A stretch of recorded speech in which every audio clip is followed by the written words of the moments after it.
Assalamualaikum warahmatullahi wabarakatuh. Waalaikumsalam warahmatullahi wabarakatuh. Alhamdulillahirabbil alamin. Assalatu wassalamu ala asrofil anbiya'i wal mursalin Sayyidina wa maulana Muhammad wa ala alihi wa ashabihi ajma'in, amma ba'du. Fa ibadallah, ittaqullah haqqa tuqatih wa la tamutunna illa wa antum muslimun. Wallahu ta'ala bil Qur'anil azim. A'udzu billahi minasy syaithanir rajim. Bismillahirrahmanirrahim. Wa ma khalaqtul jinna wal insa illa liya'budun. Bapak-bapak jamaah sholat maghrib yang berbahagia, pertama-tama mari kita panjatkan puji syukur kepada Allah Subhanahu wa Ta'ala bahwa pada malam hari ini Allah telah menakdirkan kita untuk bisa melaksanakan sholat berjamaah, dilanjutkan zikir, sekaligus dilanjutkan ngaji bareng kitab Wasiatul Mustafa. Mudah-mudahan kita ditakdirkan oleh Allah menjadi insan-insan yang istiqomah di dalam thalabul ilmi. Karena pada dasarnya thalabul ilmi fardhatun 'ala kulli muslimin wa muslimah. Kewajiban mencari ilmu itu adalah bagi kaum muslimin muslimat, baik laki-laki maupun perempuan. Nah, bagaimana batas untuk mencari ilmu itu sampai kita masuk ke liang lahat. Untuk itu bapak-bapak, saudara-saudara semuanya, kita tingkatan ibadah yang paling tinggi adalah kita harus ridho apa yang telah ditetapkan oleh Allah Subhanahu wa Ta'ala kepada kita. Maka ketika kita ridho apa yang telah ditetapkan oleh Allah pada saat ini, itulah menjadi manusia yang selalu beruntung. Ketika panjenengan itu apa yang sudah ditetapkan oleh Allah, maka kita mengharap Allah itu apa yang sudah ditetapkan kepada kita. Mudah-mudahan apa yang menjadi keinginan kita terwujud. Saudaraku yang berbahagia, tak bosan-bosannya saya selalu mengingatkan, selalu kita bersolawat kepada baginda Nabi Muhammad SAW. Kenapa? Sholawat itu kedudukannya sangat mulia sekali, amalan yang sangat mulia sekali. Satu amalan yang tidak ditolak oleh Allah Subhanahu wa Ta'ala. Dan setiap satu sholawat maka akan dibalas oleh Allah 10 kebaikan.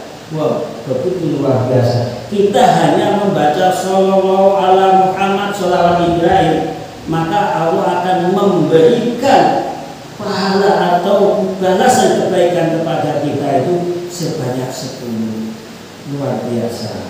Untuk itu mari kita gemar membaca sholawat di dalam kehidupan kita, supaya kita nanti di dunia maupun di akhirat kita akan mendapatkan syafaat dari baginda Nabi Muhammad SAW. Bapak-bapak yang berbahagia, pada pertemuan yang kemarin diterangkan ada beberapa fadilah atau keutamaan ketika kita mau menjalankan sholat duha. Sholat duha itu sebanyak 12 rakaat 6 salam, minimal 2 rakaat 1 salam. Kenapa? Salah satu bagian orang yang mau menjalankan sholat duha 2 rakaat 1 salam, maka itu sama halnya kita itu sedekah terhadap diri kita, sendi-sendi yang ada di dalam tubuh kita. Sendi yang ada di dalam tubuh kita itu sebanyak 360. Maka sedekahnya melalui sholat duha minimal 2 rakaat 1 salam. Bacaan apa yang kita baca?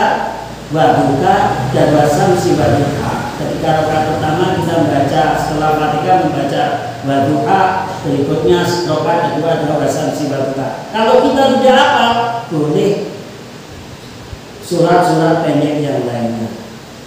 Itu beberapa cuplikan yang dibahas minggu kemarin dan juga bagi yang rutin mengamalkan sholat duha, maka nanti dia akan dipanggil di pintu surga, khusus pintu orang-orang yang melakukan sholat duha.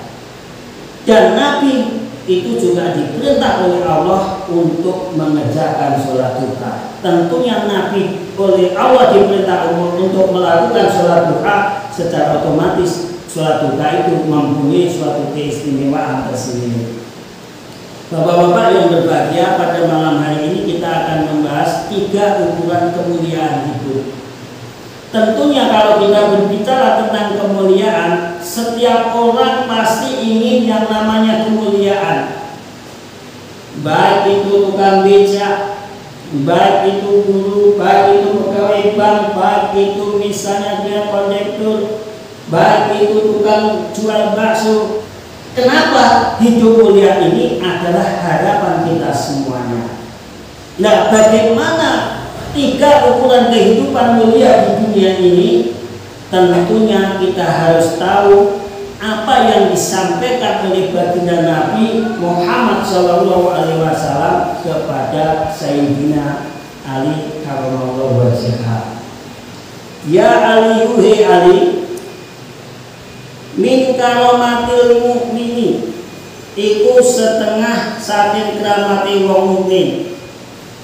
Siji yaitu zaujatun, yaitu bojo, muwafiqatun kang cocok.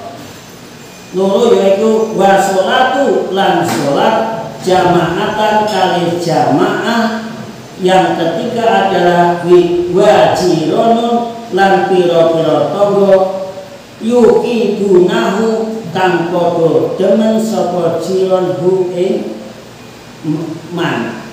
Hai Ali, di antara kemuliaan seorang mukmin ada 3. Yang pertama adalah terletak pada istri yang ideal. Tentunya kalau kita mengkaji ini bisa memberikan pengarahan kepada saudara kita, bisa memberikan pengarahan kepada anak kita yang belum menikah. Yang pertama, istri ideal itu adalah istri yang taat kepada agama. Dia taat beragama. Rasulullah SAW bersabda, artinya perempuan itu kawini atas 4 perkara, yaitu karena hartanya, karena keturunannya, karena kecantikannya, atau karena agamanya. Akan tetapi pilihan berdasarkan agamanya agar dirimu selamat. Hadis yang diriwayatkan oleh Bukhari dan Muslim. Tentunya kalau kita berbicara tentang agama, tentunya harus seiman, sama-sama orang Islam. Tentunya dia juga harus bisa mengaji. Bagaimana kalau kita sudah terlanjur punya istri yang kurang bisa mengaji, maka kita sebagai seorang suami harus kita ajari. Bagaimana kalau kita kurang bisa mengaji, bisa kita titipkan kepada ustadzah yang mumpuni, yang bisa mengarahkan istri-istri kita taat menjadi orang yang beragama. Kenapa? Saya ingat kepada Ning Umi Laila. Kenal Ning Umi Laila? Seorang mubalenggo dari Kenderan. Beliau mengatakan keberhasilan seorang anak itu tergantung pada keimanan seorang ayah. Berarti keberhasilan secara duniawi. Dia sukses mungkin jadi seorang dokter, dia sukses seorang guru, dia sukses menjadi seorang teknokrat dan sebagainya. Itu tergantung pada keimanan seorang ayah, memohon kepada Allah. Tetapi keimanan seorang anak itu tergantung kepada keimanan seorang ibu. Makanya ukuran yang pertama adalah kita harus, kalau mencari istri, kita arahkan saudara-saudara kita karena agamanya. Karena masalah rezeki itu sudah ada yang ngatur. Yang pertama itu. Yang kedua adalah berasal dari keluarga yang baik. Kenapa sih kok keluarga yang baik? Karena gini, ketika saya mengkaji ini kalau dari keluarga yang baik itu akan menghasilkan gen-gen yang baik. Kalau kita ini sebenarnya kita itu mulai awal supaya anak keturunan cucu kita ini menjadi baik.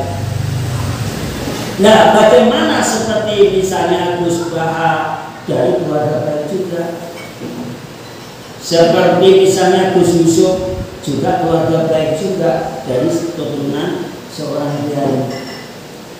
Misalnya nih Umi Laila juga keturunan dari seorang kiai. Maka berasal dari keluarga yang baik ini akan menghasilkan keturunan yang insya-Allah akan baik. Kenapa? Karena doanya mbah ini nanti akan mengimbas kepada putu-putunya, anak-anak keturunannya. Yang ketiga adalah perawan. Disebutkan dalam hadis berikut bahwa Rasulullah SAW bersabda kepada Jabir ketika beliau kembali dari perang Datur Ripo, "Wahai Jabir, apakah nanti kamu akan kawin?" Saya menjawab, "Iya, wahai Rasulullah." Sabdanya, "Dengan janda atau perawan?" Saya menjawab, "Janda." Sabdanya, "Mengapa bukan perawan?" "Supaya kamu dapat bergurau dengannya dan ia pun dapat bergurau denganmu." Saya menjawab, "Sesungguhnya bapakku telah wafat saat perang Uhud, sedangkan beliau meninggalkan 7 anak perempuan kepada kami. Oleh karena itu kami menikah dengan seorang janda perempuan yang mumpuni.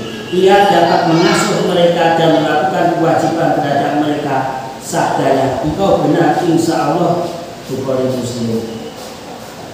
Berarti kalau sebenarnya menikah dengan seorang janda juga diperbolehkan, asalnya kita bisa ngopeni anaknya juga, ngopeni ibu, tidak salah. Tapi alangkah baiknya kalau awal-awal kita nyari yang perawan. Supaya apa? Namanya keimanan orang biasanya itu kurang ada yang nambah, maka diutamakan yang perawan yang belum pernah menikah. Yang keempat adalah penyabar. Penyabar ini di dalam riwayat dijelaskan adalah dalam kisah Aisyah binti Muzaim radhiyallahu anhu. Dia beriman kepada Nabi Musa alaihissalam hingga akhirnya ia disiksa oleh Fir'aun. Siapa sih Aisyah itu? Aisyah binti Muzaim itu siapa sih? Dia adalah istrinya Fir'aun. Dia taat kepada Allah, tapi suaminya tidak taat. Makanya dia disiksa karena dia beriman kepada Nabi Musa alaihi salam. Dan perempuan yang kedua yang sabar adalah Maryam. Maryam itu adalah perempuan yang sabar. Selanjutnya adalah memilih istri karena memikat hati. Memikat hati ini sebagaimana firman Allah yang artinya, "Jika kamu takut tidak akan dapat berlaku adil terhadap hak-hak perempuan yang yatim, bila mana kamu mengawininya, kawinilah wanita-wanita lain yang kamu senangi." Jadi jelas kalau kita menikah harus karena kita senangi wanita tersebut. Yang keenam adalah amanah. Amanah ini berarti apa maksudnya? Orang yang bisa menjaga kehormatannya dan juga bisa menjaga keluarganya, makanya cari yang amanah. Yang ketujuh adalah sepadan dalam beragama. Artinya apa? Sepadan dalam beragama ini setidaknya kita juga sama-sama beragama Islam. Jadi kadang ada orang nikah karena mereka berbeda agama. Tapi kadang juga dia lakukan. Apakah pernikahannya sah? Kalau menurut Islam tidak sah karena beda agama, beda keyakinan. Tidak sah kalau menurut syariat Islam. Makanya kita sebagai orang Islam harus menikah sepadan dalam beragama. Yang kedelapan adalah mampu memberikan keturunan. Kenapa sih? Dengan mampu memberikan keturunan ini, secara otomatis kita akan bisa syiar terhadap agama melalui anak keturunan kita. Yang kesembilan adalah cerdas dan berperilaku baik. Jadi kecerdasan itu juga bisa menentukan keluarganya ini sakinah atau mawaddah warahmah. Dan yang ke-10 adalah pandai menjaga silaturahim. Artinya apa? Seorang istri yang pandai bersilaturahim dengan tetangganya, tidak menghibah maksudnya, bersilaturahim dengan keluarganya, baik keluarga laki-laki maupun keluarga perempuan, maka ini akan terjadi keharmonisan di dalam membangun rumah tangga. Imam Ghazali dalam kitab terkenalnya Ihya Ulumuddin mengatakan, ciri seorang perempuan ideal yang biasanya menjadi istri idaman adalah yaitu agama, akhlak yang baik, wajah yang cantik, mahar yang ringan, bisa melahirkan anak banyak dan tidak mandul, masih perawan, keturunan yang unggul dan bukan kerabat dekat suami. Itu menurut Imam Al-Ghazali. Untuk kemuliaan yang kedua adalah sholat berjamaah.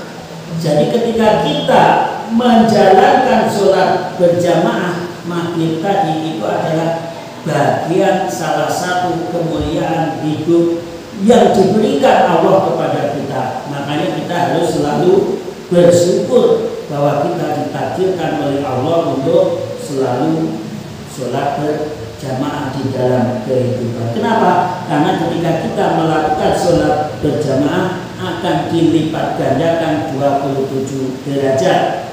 Bisa bersilaturahim antar jamaah. Misalnya kita salaman antara satu dengan yang lainnya akan menguburkan dosa kita. Terus sholat, ketika berjamaah sholat subuh kita akan disaksikan oleh malaikat. Terus ketika kita jamaah sholat isya, seakan-akan kita melakukan sholat separuh malam. Dan ketika kita sholat berjamaah, maka kita akan dibebaskan api neraka oleh Allah Subhanahu wa Ta'ala. Dan ketika sampai aminnya berimam, ketika Fatihah selesai membaca amin, maka aminnya akan dibarengi oleh malaikat dan insya Allah akan dijabai oleh Allah Subhanahu wa Ta'ala. Untuk kemuliaan yang ketiga adalah tetangga yang menyukai. Allah Subhanahu wa Ta'ala bahkan dalam surat An-Nisa ayat 36 memerintahkan kepada hambanya untuk selalu berbuat baik kepada tetangganya. Artinya, sembahlah Allah dan janganlah kamu mempersekutukannya dengan sesuatu apapun. Berbuat baiklah kepada kedua orang tua, karib, kerabat, anak-anak yatim, orang-orang miskin, tetangga dekat dan tetangga jauh, teman sejawat, ibnu sabil serta hamba sahaya yang kamu miliki. Sesungguhnya Allah tidak menyukai orang yang sombong lagi sangat membanggakan diri. Tentunya kalau kita ada tetangga yang baik, ini adalah suatu berkah di dalam kehidupan kita. Ciri-cirinya adalah tetangga yang baik adalah tidak menyakiti tetangga. Yang kedua adalah memperlakukan tetangga dengan sebaik-baiknya. Yang ketiga adalah berbagi dan tidak meremehkan pemberiannya. Yang keempat adalah menghormati dan menghargai tetangga. Bapak-bapak yang berbahagia, mudah-mudahan sedikit yang saya sampaikan ini bermanfaat di dalam kehidupan kita semuanya. Saya akhiri. Terima kasih. Assalamualaikum warahmatullahi wabarakatuh.